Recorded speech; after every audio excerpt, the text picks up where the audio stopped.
লিবাশারিন আন ইউকাল্লিমা ইল্লা ওয়াহইয়া।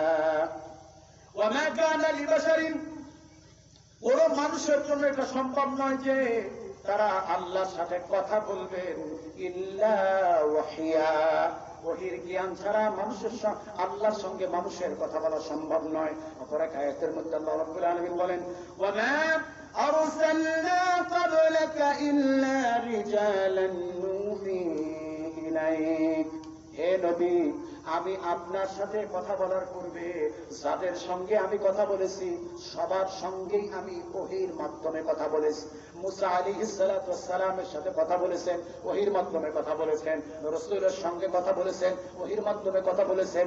মুসা আলাইহিস সালাতু ওয়াস সালাম তুর পাহাড়ে কথা বলেছেন, সামনাসামনি কথা বলেন নাই। রাসূলের সঙ্গে সামনাসামনি বসে ঠিকই কথা বলেছেন, তবে পর্দার আড়ালে বসে রাসূলের সঙ্গে কথা বলেছিলেন, ঠিক কি না?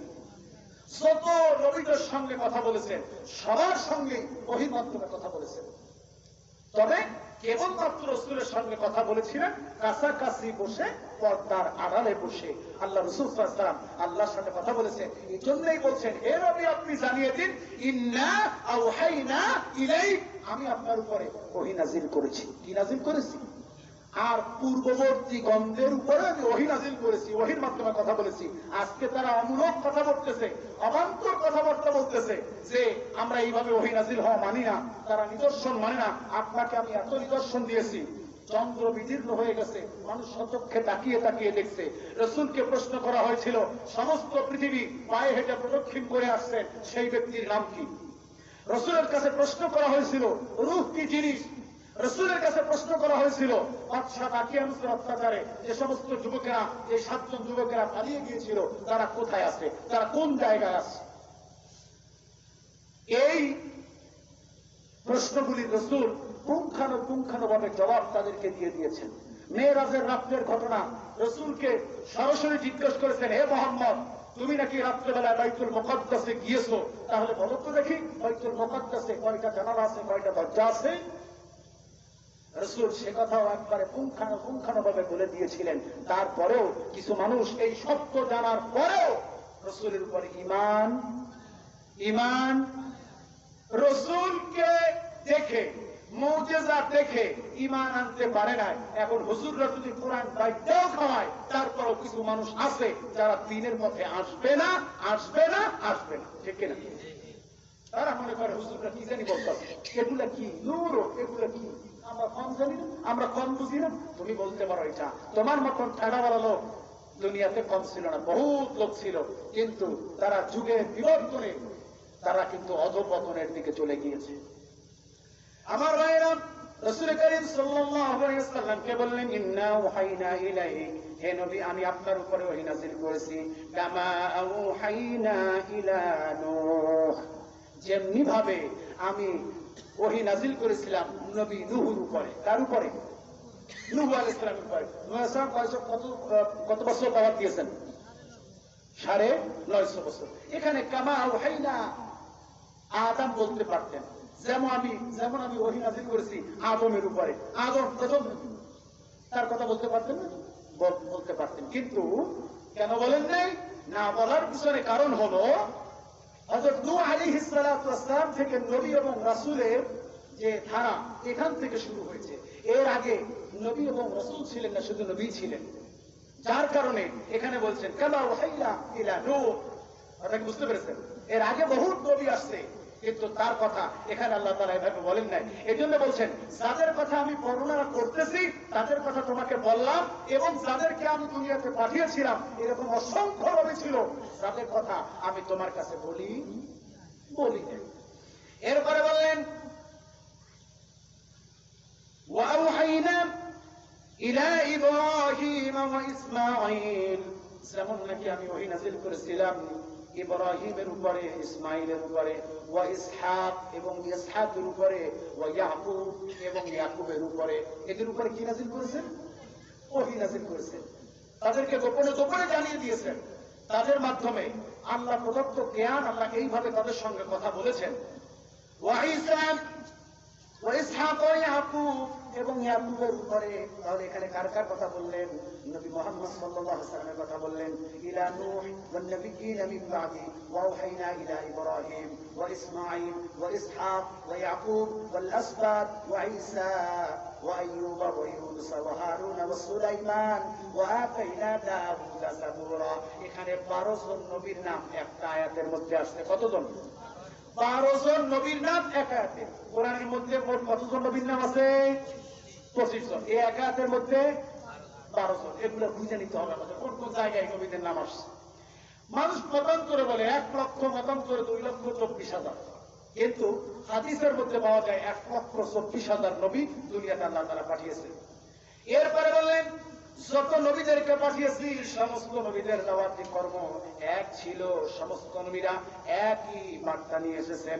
আল্লাহ রাব্বুল আলামিন বলেন ওয়ামা আরসালনা মিন ক্বাবলিকা মির রাসূলিন ইল্লা নূহি ইলাইহি আন্নাহু লা ইলাহা ইল্লা আনা ফা'বুদনি ওয়ামা আরসালনা মিন ক্বাবলিকা মির রাসূলিন ইল্লা নূহ।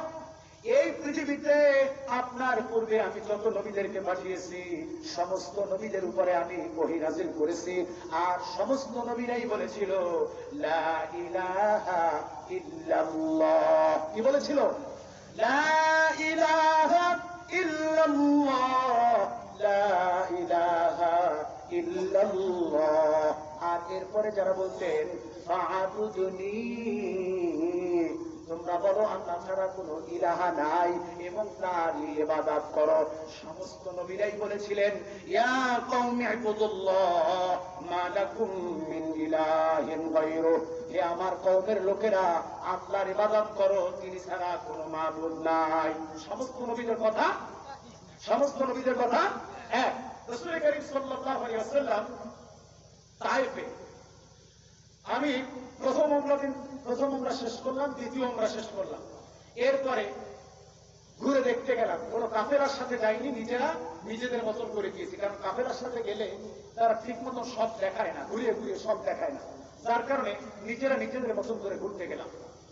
তায়েফের দিকে যাচ্ছি। মক্কা নগরী থেকে তায়েফ শহর প্রায় 1500 ফিট উঁচুতে। কত ফিট? 1500 ফিট উঁচুতে। এবার বোঝার বিষয় হলো, আমি জুম্মার নামাজ আদায় করতে বসেছি মসজিদে হারামের সামনে, অর্থাৎ কাবার পাশে। হয়তো আপনারা এটা জানেন কি জানেন না আমি জানি না।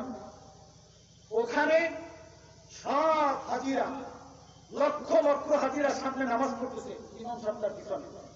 ইমাম সাহেব পিছনে, পিছনে কোথায়? ইমাম সাহেব হলো মসজিদে হারামে। কোথায়? মসজিদে হারামে।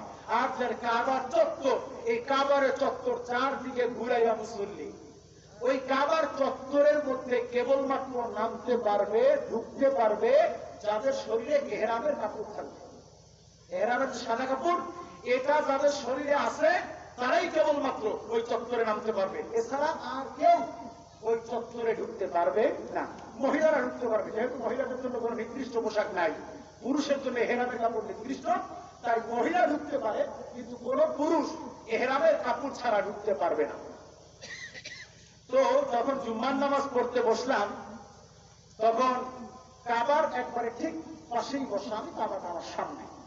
আলহামদুলিল্লাহ, প্রথম দিন উমরা করি হাজরে আসওয়াদ চুমু দিয়েছি, দ্বিতীয় দিন উমরা করে হাজরে আসওয়াদ চুমু দিয়েছি।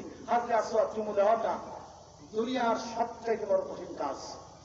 এখানে মানুষ চাপের চোটে মারা যায়, এত চাপ হয় সেখানে। তো সেখানে বসলাম, ঠিক 11টার সময় বসে পড়লাম। 12টার সময় বসে পড়লাম, 12:05 আজান হলো। তখন মোবাইলটা বের করে দেখলাম কত ডিগ্রি তাপমাত্রা। তখন তাপমাত্রা দেখাইল 54 ডিগ্রি। কত ডিগ্রি? 54 ডিগ্রি। আমাদের বাংলাদেশের তাপমাত্রা কত ডিগ্রি?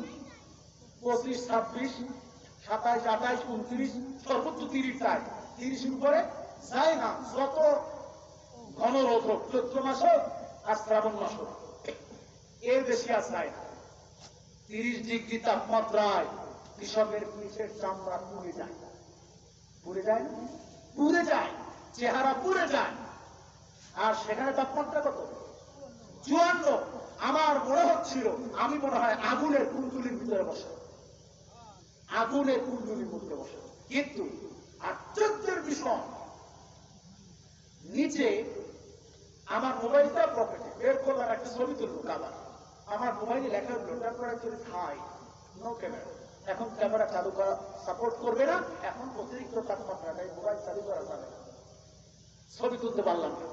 এরপরে কি করলাম, মোবাইলটা নিচে নিলাম। নিচে কেন নিলাম? এসি রুমের মধ্যে কতটা ঠান্ডা, তার চাইতে বেশি ঠান্ডা কাবার পাশে যে চত্বরটা রয়েছে এর টাইলস গুলি। নিচে হাত দিলাম, টাইলস এসি রুমে যা ঠান্ডা তার চাইতেও মনে হয় বেশি ঠান্ডা অনুভব হচ্ছে, মনে হচ্ছে আমি বরফের উপরে বসা। এই রহস্য পৃথিবীর আর কেউ এখন পর্যন্ত বের করতে পারে নাই, যে কাবার চত্বরের পাশে কেন এত ঠান্ডা। ঠিক কাবার চত্বরের বাহিরে এক কদম দিলাম, পা পুড়ে যাচ্ছে, আর কাবার চত্বরের ভিতরে পা শীতল হয়ে যাচ্ছে।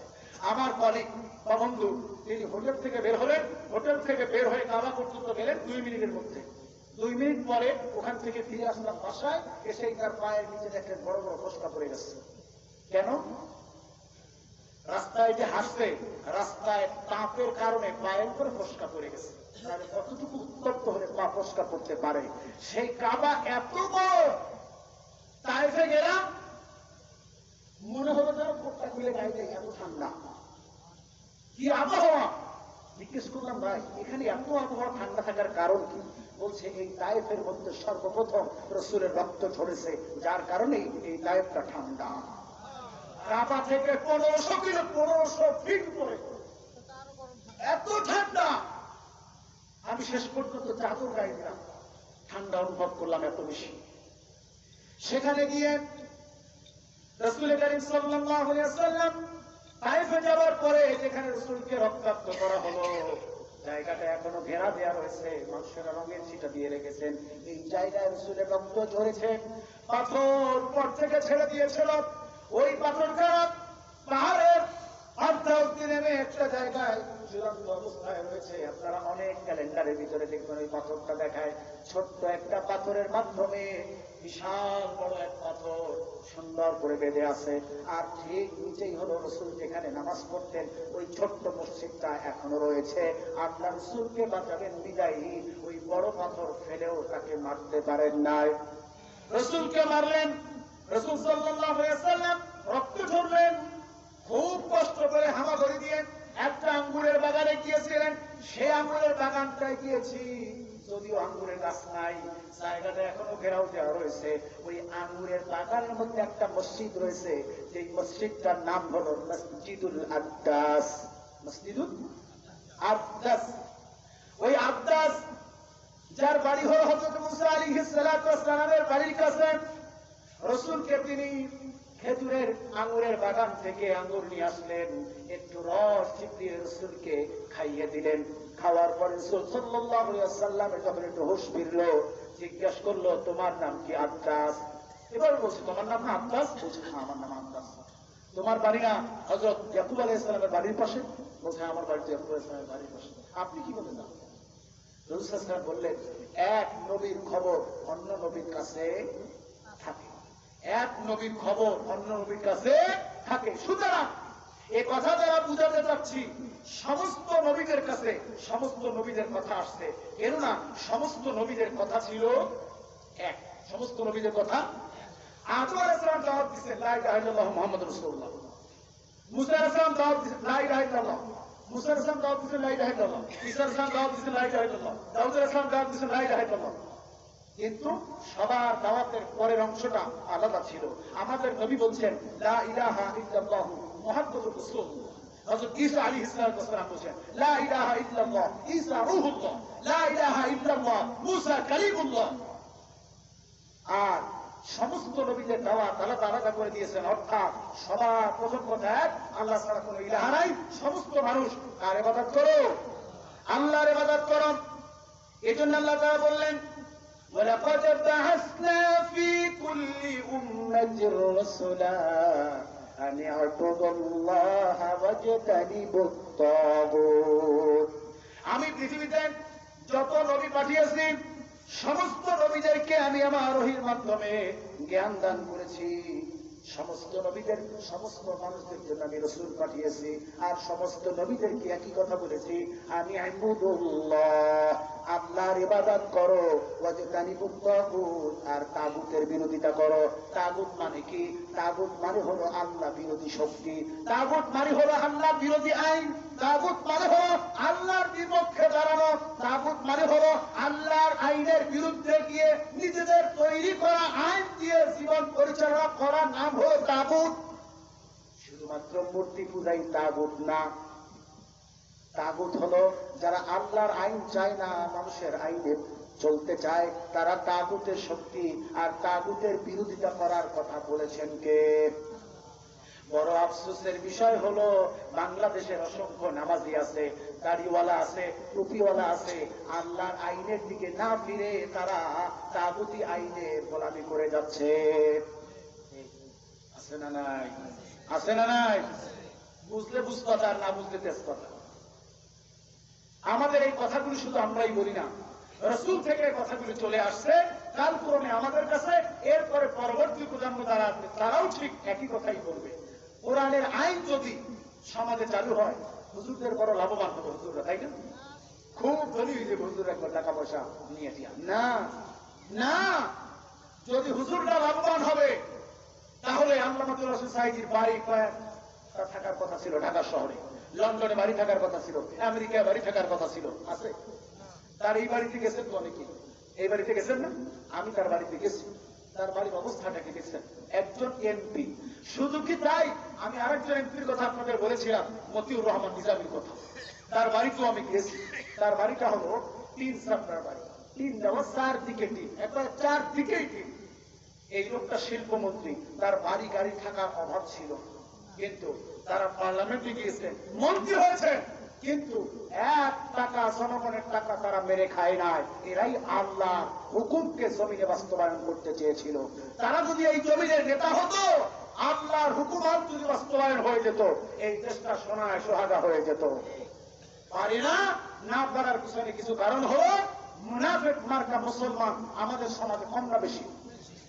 যতদিন পর্যন্ত মুনাফিক মার্কা মুসলমান নারী পুরুষ থাকবে, ততদিন পর্যন্ত সমাজের মধ্যে ইসলাম বাস্তবায়ন হওয়া কোনোভাবেই সম্ভব। আল্লাহ মুনাফিক মার্কা মুসলমান থেকে আমাদেরকে হেফাজত করুন, বলি আমিন। এর পরবর্তী আয়াত এই ছিল আমাদের প্রথমতম আয়াতের তাফসীর। আমি আস্তে আস্তে করে শেষ করে যাচ্ছি, তবে খুব বেশি সময় নেব না। প্রায় 1.5 ঘন্টা হয়ে গেছে আলোচনা, হয়তো অল্প সময়ের ভিতরে শেষ করব। আমি মুখতাসার কথাগুলি বলবো এখান থেকে। 146 নম্বর আয়াত সূরা নিসা। এরপরে এই আয়াতের শেষে বললেন ওয়াকাল্লামাল্লাহু ওয়া আতাইনা দাউদা যাবুরা। শেষ করে দিলেন আমি দাউদকে যাবুর কিতাব দিয়েছি। দাউদকে কোন কিতাব দিয়েছেন? যাবুর কিতাব দিয়েছেন। এটা সবাই জানেন। মুসা আলাইহিস সালামের উপরে কি আসছে, দাউদ আলাইহিস সালামের উপরে কি আসছে, ঈসা আলাইহিস সালামের উপরে কি আসছে, আর মুহাম্মদ সাল্লাল্লাহু আলাইহি ওয়াসাল্লামের উপরে কি আসছে। 104 খানা কিতাব, তার মধ্যে 4 খানা কিতাব হলো বড় কিতাব, আর 100 খানা হলো ছোট কিতাব। আল্লাহ তাআলা বললেন আমি দাউদের উপরে দিয়েছি যাবুর কিতাব। এটাও লম্বা একটা ইতিহাস। কেন আল্লাহ তাআলা দাউদকে যাবুর কিতাব দিয়েছিলেন? দাউদ আলাইহিস সালামের সবচেয়ে বড় মওজিজ ছিল তার কণ্ঠ। কি ছিলেন? কণ্ঠ। যেমন বিশ্বকারী কারি আব্দুল বাসিত যখন তেলাওয়াত করে তিনি আমেরিকাতে একটা জায়গায় তেলাওয়াত করেছিলেন, তাকে সময় দেওয়া হয়েছিল মাত্র 3 মিনিট। সেখানে তিনি 30 মিনিট তেলাওয়াত করেছিলেন, তারপরেও তাকে কেউ থামতে বলে নাই। মুসলিম অমুসলিমদের একটা সভার মধ্যে তাকে তেলাওয়াত করতে বলা হয়েছিল, 3 মিনিট সময় দিয়েছিল, 30 মিনিট সময় অতিবাহিত হয়ে গেছে, তারপরেও তাকে কেউ থামতে বলে নাই। এই মুজিজা কোরআনের। কিসের মুজিজা? কোরআনের মুজিজা। সুতরাং দাউদ আলাইহিস সালাতু ওয়াস সালামকে যাবুর কিতাব দিয়েছিলেন, আর তাকে দিয়েছিলেন কণ্ঠ। এত সুন্দর করে তেলাওয়াত করতেন, যখন তিনি তেলাওয়াত শুরু করতেন নদীর মাছ, গাছের পাখি, বাতাস সব কিছু থেমে যেত। নদীর মাছগুলি এসে তেলাওয়াত শুনতে শুরু করে দিত, বনের পশুগুলি এসে দাউদ আলাইহিস সালামের তেলাওয়াত শুনতে শুরু করে দিত। স্পেশাল ভাবে এখানে দাউদ আলাইহিস সালামের আলাদা নাম নেওয়ার কিছু কারণ রয়েছে। তার মধ্যে প্রথম কারণ হলো দাউদ আলাইহিস সালামকে বড় একটা মুজিজা আল্লাহ তাআলা দিয়েছিলেন। এরপর আল্লাহ রাব্বুল আলামিন বলেন وَرُسُلًا قَدْ قَصَصْنَاهُمْ عَلَيْكَ مِنْ قَبْلُ وَرُسُلًا لَمْ نَقْصُصْهُمْ عَلَيْكَ وَكَلَّمَ اللَّهُ مُوسَى تَكْلِيمًا وَرُسُلًا قَدْ قَصَصْنَاهُمْ عَلَيْكَ مِنْ قَبْلُ হে নবী, আপনি এবং আপনার পূর্বে যত নবী আমি নাযিল করেছি সমস্ত নবীদের কথা ঘটনা আমি আপনার কাছে বর্ণনা করেছি। কে বলছেন? আর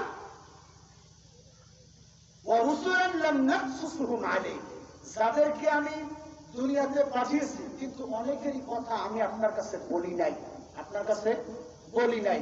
মানুষেরা জানতে চাইবে বিদায়ী কিছু কিছু মানুষের ঘটনা আমি আপনার কাছে বর্ণনা করেছি, কারণ মানুষরা এর থেকে শিক্ষা গ্রহণ করবে, যার কারণে আমি এই ঘটনাগুলি নাযিল করেছি। আর ওয়াকাল্লামাল্লাহ, আমি আল্লাহ তাআলা কথা বলেছি সবচেয়ে বেশি অন্তরঙ্গ এবং কাছাকাছি আকারে আমি কথা বলেছি মুসার সাথে। তার সাথে মুসার সাথে আমি একটু বেশি কথা বলেছি, কারণ মুসা সবচেয়ে বেশি আমার সাথে কথা বলতে চেয়েছেন। সকালে যাইতেন, বিকালে যাইতেন, আল্লাহ আমি হাজির, আল্লাহ আমি কথা বলতে চাই, তুমি আমার সাথে কথা বলো। কারণ আল্লাহ জিজ্ঞেস করেন মুসা তুমি যে বারবার আমার সাথে কথা বলতে আসো কারণ কি? বলছে আল্লাহ আমার আর কথা বলার মতো এরকম প্রিয়জন কেউ নাই, তাই তোমার সাথে কথা বলতে আসে। আল্লাহ আমার প্রশ্ন, তুমি আমার সাথে কথা বলতে আসো কেন? তখন আল্লাহ রাব্বুল আলামিন কথাও কোরআনের মধ্যে আসছে, ও মুসা তোমার সাথে বেশি বেশি কথা বলতে আসার কারণ হলো তোমাকে আমার খুব ভালো লাগে, তোমাকে আমি আমার জন্য সৃষ্টি করেছি, এই জন্য আমি তোমার সাথে বেশি বেশি কথা বলতে আসি।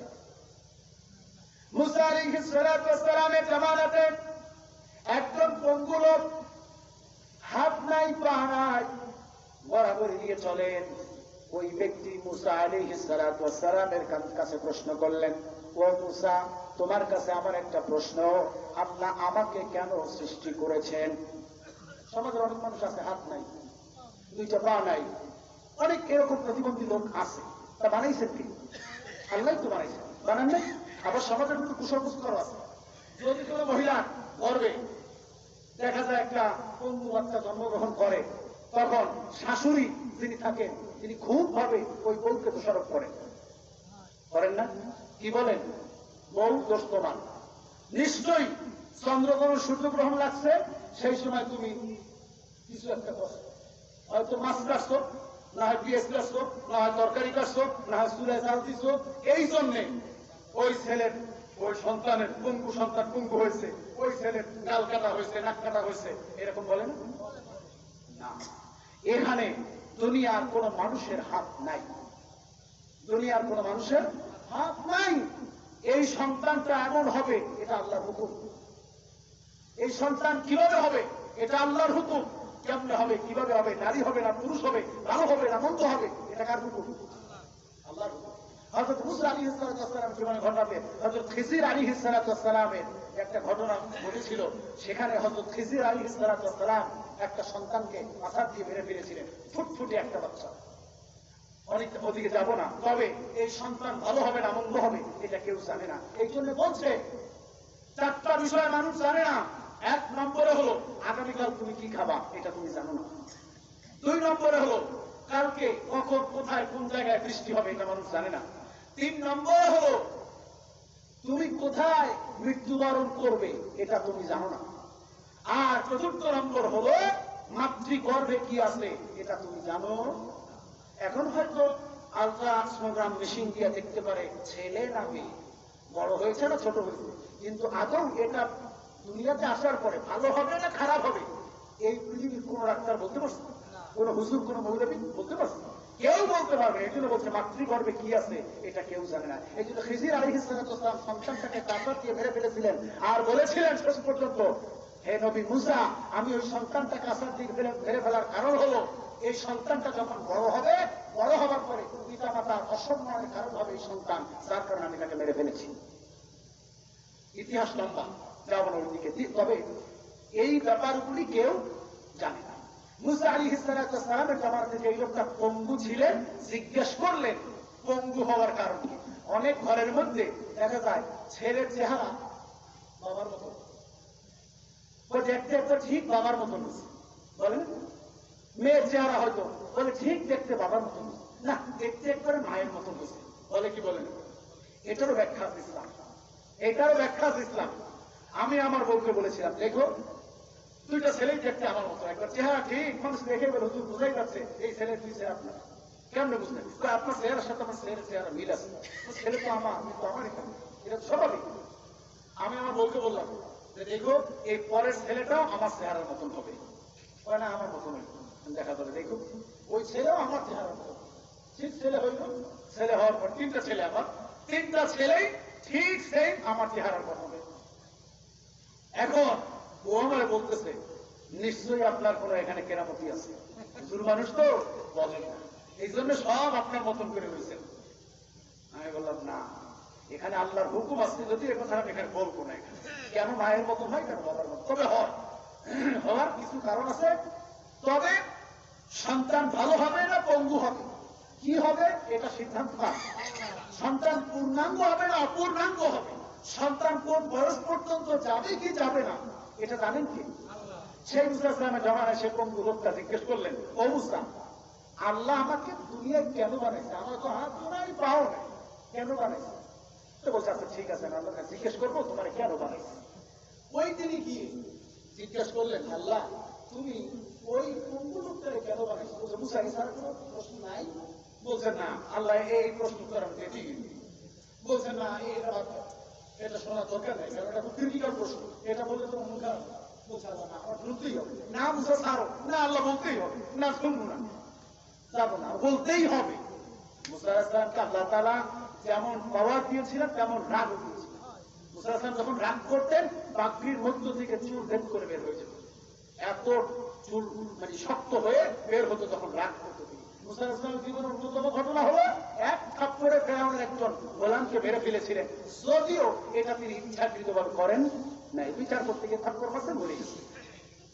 সেই মুসা ইসলাম বলেন আল্লাহ হবে না, আমি প্রশ্ন করছি, আমার প্রশ্ন করতে দিই, আমি না শুনে যাবই না। বহু পরে বললেন, মুসা যখন শুনতেই চাও ওই লোকটাকে গিয়ে বলবা আমি তাকে জাহান্নামের জন্য সৃষ্টি করছি। কিসের জন্য? জাহান্নামের জন্য। মুসা আলাইহিস সালাম একটু লজ্জাই পাইলেন, একটু কষ্টই পাইলেন, আরে আমার জমানার একজন লোক জাহান্নামে যাবে, আমি জানা সত্ত্বেও সে জাহান্নামে গেলে কিভাবে হবে? এখন মুসা আলাইহিস সালাম ওই রাস্তা দিয়ে হাঁটে, কারণ কি জবাব দিবে ওই লোকটার কাছে? ওই লোকটা কষ্ট পাবে না? ওই লোকটা কি করবে তাই তো জানে না, এই জন্য বলছে না ওই লোকটা আমি জবাব দেবো না। শেষ পর্যন্ত হঠাৎ করে একদিন যাইতেছে, এমনি সময় ওই লোক জিজ্ঞেস, ও মুসা আজকে বহুদিন আগে একটা প্রশ্ন করছিলাম, কি তোমার আল্লাহর সাথে তোমার কথা হয় না? আমার প্রশ্নের উত্তর কি পাও নাই? বলছে পাইছি। তার উত্তর দাও। বলছে এখন না, পরে দেব। পরে কেন? বলছে না এখন আমি ব্যস্ত। বলছে তুমি তোমার তোতলামি বন্ধ করো, আমার প্রশ্নের উত্তর আগে দিয়ে দাও, তুমি পয়গম্বর, উত্তর দিয়ে যাও, না হলে আমি তোমার নবী থেকে, আমি তুমি যে নবী এখান থেকে আমি বের হয়ে যাবো আমার উত্তর না দিলে। মুসা আলাইহিস সালাম খুব থেকে গেছে, থেকে যেয়ে বলছে ভাই তুমি আমাকে দোষারোপ করো না, তুমি যা জানতে চেয়েছো আমি তাই জেনেছি, কিন্তু আল্লাহ তাআলা আমাকে জানিয়ে দিয়েছেন তুমি কষ্ট পেও না, আল্লাহ তাআলা তোমাকে জাহান্নামের জন্য সৃষ্টি করেছেন। লোকটা স্তব্ধ হয়ে গেল। মুসা আলাইহিস সালাম কথাটা বললেন আর এক মুহূর্ত দাঁড়াইলেন না, শুধু হাঁটা আর হাঁটা, বহুত হাইটে গেছে। এরপর লোকটা একটু থমকে গিয়ে আবার হুশ ফিরিয়ে ডাক দিলেন, ও মুসা একটু শুনে যাও, মুসা একটা কথা শুনে যাও, তোমার আল্লাহ তো সিদ্ধান্ত দিয়ে দিছে আর আমি তো তোমার উপর ঈমান আনছি, তো আমার সিদ্ধান্ত তুমি শুনে যাও। মুসা আলাইহিস সালাম ভালো কথা বলছেন, শুনে বলতেছেন। কাছে আসলেন, কাছে আসার পরে বললেন তুমি আল্লাহকে আমার পক্ষ থেকে একটু জানিয়ে দিও, আল্লাহ যেহেতু আমাকে জাহান্নামের জন্য সৃষ্টি করেছে আমার আপত্তি নাই, তবে আমার একটা আবদার, আমি জাহান্নামে যাওয়ার পরে পৃথিবীর কোন মানুষের যেন আর জাহান্নামে যাওয়ার মতো জায়গা না থাকে। আমি জাহান্নামে যাওয়ার পরে পৃথিবীতে আর কোন মানুষের জাহান্নামে যাওয়ার যেন জায়গা না থাকে। আমি আল্লাহর সমস্ত জাহান্নাম, 7টা জাহান্নাম আমার দেহ দিয়ে যেন পরিপূর্ণ হয়ে যায়। কি আজীব ব্যাপার! মুসা আলাইহিস সালাম নিজে স্তব্ধ হয়ে গেলে কেমন কথা! পরের দিন যখন আল্লাহর সামনে দাঁড়ালেন, আল্লাহ রাব্বুল আলামিন সবই জানেন। তারপরে বলছেন, ও মুসা, এই কথা শোনার পরে তিনি কি জবাব দিয়েছেন? বলছে, আল্লাহ তিনি বলেছেন তিনি জাহান্নামে যাওয়ার পরে যেন পৃথিবীর আর কোন মানুষ জাহান্নামে যেতে না পারে, কেননা জাহান্নাম বড় খারাপ জায়গা। ওই জাহান্নামের ভিতরে তিনি একা চলুক, পৃথিবীর কোন মানুষকে তিনি আর জ্বালাতে চান না। আল্লাহ রাব্বুল আলামিন বললেন, মুসা রে, দেখছো এই লোকটা আমার চাইতেও বেশি মায়া দেখাতে চায়, আমার চাইতেও দয়ালু হতে চায়, আমার চাইতেও বড় বেশি দয়ালু সাজতে চায়। ও মুসা, আজকে আমি জানিয়ে দিলাম, যেহেতু তিনি পৃথিবীর মানুষের জন্য দয়ালু সাজতে চায়, তুমি আগামীকালকে নিয়ে লোকটাকে জানিয়ে দিবা আমি আল্লাহ আমার সিদ্ধান্ত পরিবর্তন করে ফেলেছি। তার এতটুকু কথার কারণে, এতটুকু কৃতজ্ঞতার কারণে, এতটুকু শুকরিয়া করার কারণে আমি আল্লাহ তাআলা তাকে জান্নাতি মানুষ হিসাবে কবুল করে নিলাম। অসংখ্য ঘটনা মুসা আলাইহিস সালাম এইভাবে আল্লাহর সামনে বলছেন, আর আল্লাহর সাথে কথোপকথন সবথেকে বেশি চালিয়েছেন কে? হযরত মুসা আলাইহিস সালাম। তবে মুসা আলাইহিস সালাম কখন আল্লাহর সাথে এভাবে কথা বলতে পারেন নাই? রাসূল করিম সাল্লাল্লাহু আলাইহি ওয়াসাল্লাম যেভাবে কথা বলেছেন, কোথায়? মেরাজে। رسلا مبشرين ومنذرين لئلا يكون للناس على الله حجة بعد الرسل وكان الله عزيزا حكيما। 165 নম্বর আয়াত আল্লাহ রাব্বুল আলামিন বলেন, রসুলান মুবাশশিরিন, আমি রসুলদেরকে পাঠিয়েছি সুসংবাদ দিয়ে, ওয়া মুনযিরিন, এবং ভীতি প্রদর্শনকারী হিসাবে, লিআল্লা ইয়াকুনা লিন-নাসি আলাল্লাহি হুজ্জাতুন বা'দার রাসূল। এই জন্যই দিয়েছি রাসূলগণ দুনিয়াতে পাঠিয়েছি, এজন্যই যাতে কিয়ামতের ময়দানে মানুষেরা আমি আল্লাহর উপরে আঙ্গুল তুলতে না পারে, আমি আল্লাহর দিকে দোষারোপ করতে না পারে। যেমন যদি আল্লাহ রাসূল না পাঠাইতেন, যদি আল্লাহ পথ প্রদর্শক না পাঠাইতেন, যদি আল্লাহ কোরআন নামক কিতাব না দিতেন, তাওরাত নামক কিতাব না দিতেন, জবুর নামক কিতাব না দিতেন, ইনজিল নামক কিতাব না দিতেন, তাহলে মানুষেরা বলতো, হে আমার কওমের নবী, হে আমার যুগের নবী, আপনারা আমাদেরকে শুধু দাওয়াত দিয়েছেন কিন্তু গাইডলাইন তো দেন নাই। কি বলছিলেন আমরা তো তা ভুলে গেছি। একদিন বলছিলেন তা তো ভুলে গেছি, আমরা তো তা মনে রাখতে পারি নাই। এই জন্য আল্লাহ তাআলা একখানা সিলেবাস দিলেন, সেই সিলেবাসটা হলো কোরআন। আর কোরআন অনেক মানুষে বুঝবে, অনেক মানুষে বুঝবে না, অনেকে পড়তে পারবে, অনেকে পড়তে পারবে না, যার কারণে আল্লাহ তাআলা রাসূলদেরকে দিলেন। আর সমস্ত রাসূল মানুষের দ্বারে দ্বারে, দুয়ারে দুয়ারে, কাছে কাছে গিয়ে মানুষদেরকে ইসলামের দাওয়াত দিচ্ছেন কি দেন নাই? আমার নবী যত আযাব সহ্য করেছেন, যত কষ্ট নির্যাতন সহ্য করার পরেও, শত নির্যাতন সহ্য করার পরেও রাসূল কিন্তু তার দাওয়াত থেকে সামান্য পরিমাণ বিচ্যুত হন নাই।